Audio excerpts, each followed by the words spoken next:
আসসালামু আলাইকুম রহমতুল্লাহি ওবরাকাতুহু। আশা করি সবাই ভালো আছেন। আলহামদুলিল্লাহ আমিও ভালো আছি।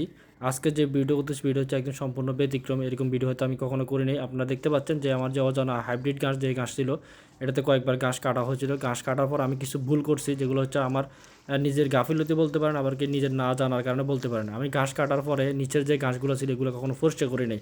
এগুলোতে পরিষ্কার করে দেওয়া লাগে আমি আসলে বুঝতে পারি নাই, যার কারণে আমি ভুল করে আমার আজকের এই অবস্থায়। ভুলটা হচ্ছে যখন আমরা ঘাস কাটার পরে সাথে যে অতিরিক্ত যে ঘাসগুলো থাকে, ছোট ছোট যে ঘাসগুলো থাকে, ওইগুলো অবশ্যই পরিষ্কার করে দেওয়া দরকার। আমি তা না করে রেখে দিয়েছিলাম। ইনশাআল্লাহ এখন দেখেন প্রচুর এত পরিমাণ ঘাস এগুলো হয়ে গেছে দিয়ে আমার যে অজানা হাইব্রিড ঘাস আছে সেগুলো নষ্ট হওয়ার পথে। এই ঘাসগুলো হচ্ছে না এই ঘাসগুলোর কারণে। এই ঘাসগুলো সবগুলো ঘাসের মানে জমির যে উর্বরতা আছে, শক্তি আছে, সব কিছু নষ্ট করে ফেলতেছে। আমি আর চিন্তা করতেছিলাম সার দেওয়ার পরে এই ঘাসগুলো আরও এত পরিমাণ বেড়ে গেছে দিয়ে আমার দেখেন পুরো ঘাস কাটতে এখন নষ্ট হওয়ার পথে। তো আপনারা যারা নতুন খামারি বা নতুন ঘাস লাগবেন তাদের উদ্দেশ্যে একটা কথা, ঘাস কাটার পরে ঘাসের অবশ্যই যে অতিরিক্ত যে আগাছা থাকে ওগুলো পরিষ্কার করে দেবে, নাহলে কিন্তু ঘাস নষ্ট হয়ে যাবে। এই আমার জমিটা যেহেতু বাড়ির পাশে হওয়ার কারণে আরেকটা সমস্যার মধ্যে আমি পড়তেছি, সেটা হচ্ছে এই প্রচণ্ড রকমের ময়লা আবর্জনা, বা যেহেতু বাড়ির পাশে ক্ষেত, বিভিন্ন রকম ময়লা আবর্জনা ক্ষেতের ভিতরে যায়, বাড়ির মানুষের বাড়ির ময়লা আবর্জনা যায়।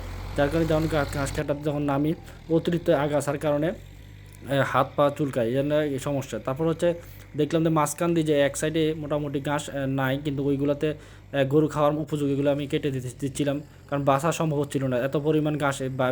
বাসা আমার দ্বারা সম্ভব না। আর এই কাজগুলো এত পরিমাণ কষ্টের, যারা করছেন তারা বুঝতে পারেন, যারা করেন না কখনো বুঝতে পারবেন না।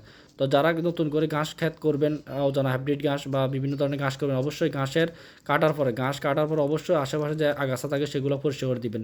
আমি অর্ধেক বেছে দিয়েছি, আর একদম ঘাস কাছে দিয়ে কেটে কেটে গরুকে খাওয়াচ্ছি।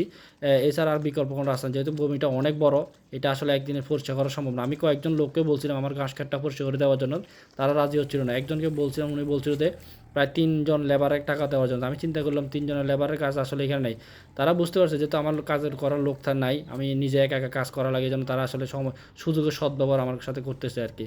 তো আপনারা যারা এরকম ঘাস ক্ষেত করেন অবশ্যই ঘাসের আশেপাশে যে ময়লা আবর্জনা থাকে ওগুলো পরিষ্কার করে দিবেন, তাহলে ঘাসের গ্রোথ ভালো থাকবে, এমনকি ঘাস কাটতে কোনো সমস্যা হবে না। আর অবশ্যই ঘাস ক্ষেতের যত্ন করতে হবে। ঘাস ক্ষেত অনেকে মনে করে ঘাস লাগাই দিলে হয়ে গেল, আসলে না। ধান ক্ষেতটাও বেশি যত্ন করতে হয়, এটা ছাড়া কোনো বিকল্প নেই। তো সবাই ভালো থাকবেন, আল্লাহ হাফেজ।